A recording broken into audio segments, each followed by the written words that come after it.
So he's having some type of engine problem. Something's going wrong with the Cessna 172. He makes an emergency landing at Gray Army Airfield, and it's on a dirt runway, unimproved surface. Within 15 seconds, he is met by some interesting personnel here, and we want to consider just a couple of quotes about this Gray Army Airfield, Fort Hood, Texas area. This is from researcher Tarmy Blond. This is page 100 of the Stringfield book here. The colonel stated that the underground installations, as well as isolated areas of military reservations, have squadrons of unmarked helicopters which have sophisticated instrumentation on board that are dispatched to areas of UFO activity to monitor these craft or airlift them out of the area if one has malfunctioned. He went on here, quote, "The technology that is being applied in this underground complex would remind someone of a science fiction thriller. It is unbelievable what they know and can do from this area." So back to our story here. We've got multiple reports of UFOs coming from this area, and they're being escorted by military helicopters like CH-47 Chinook double rotor helicopters. That's what are escorting these UFOs. So here we've got our Cessna 172 pilot. He made this emergency landing, and then he's met by these MPs with these pistols pointing directly at him. While all this is going on concurrently, this absolutely huge 400-foot by 400-foot bypass door opens up. No one would ever know it was there because on the upper texture of it, it had rocks, it had leaves, it had shrubbery, it had low shrubs, a couple of trees. You would never know it there. It's because it blends in with the background.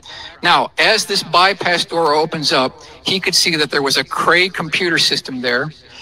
We also know that we could have CH-47 helicopters there, and then we'll take a look at the Cash Landrum incident much later. So this is what this gentleman saw at this particular location. Here is the rendering of what this underground runway looks like. So what they were doing is this could be used as a staging area for C-130 cargo aircraft landing at this absolutely huge underground facility. You can see here we've got the Cash Landrum craft, we've got the Eddie Laxon craft, we've got other vehicles, and we've got the CH-47s at this underground facility. So that takes us to December 29th, 1980, Huffman, Texas.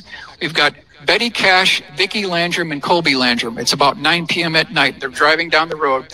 All of a sudden, something that looks like a double ice cream cone parks itself right in front of their vehicle. Betty Cash stops the car.